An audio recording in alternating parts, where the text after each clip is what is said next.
500ធ្លាប់ញ៉ាំមួយកែវពីរនាក់ពេលនេះសល់តែបងម្នាក់ជាអ្នកចាំទាំងខ្លោចសា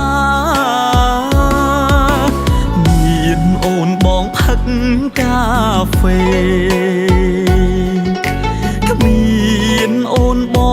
ផឹក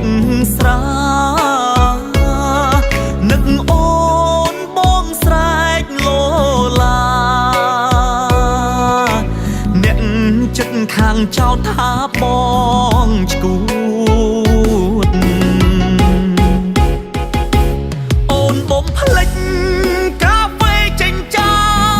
នផ្លូវព្រោះអីលើអូនញ៉ាំកាហ្វេប្រែ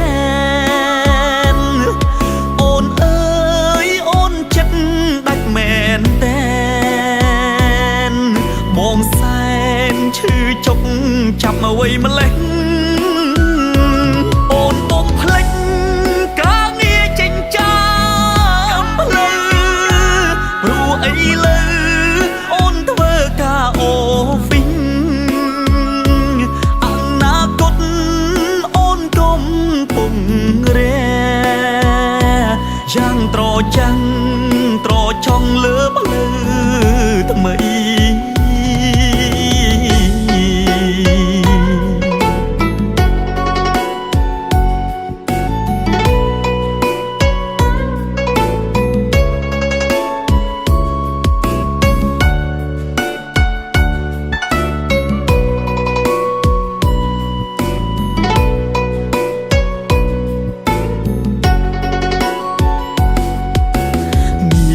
អូនបងផឹកកាហ្វេគ្មានអូនបងផឹកស្រានឹកអូនបងស្រែកលោឡាអ្នកចិត្តខាងចោទថាបងឈួតអូនបំភ្លេចកាហ្វេចេញចា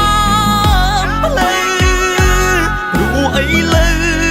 អូនញ៉ាំកាហ្វេប្រែនអូនអើយអូនចិត្តដាច់មែនតែ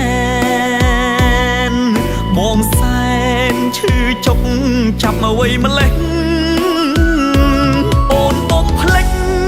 ការងារចេញចាមផ្លូវព្រោះអីលើអូនធ្វើការអូហ្វីង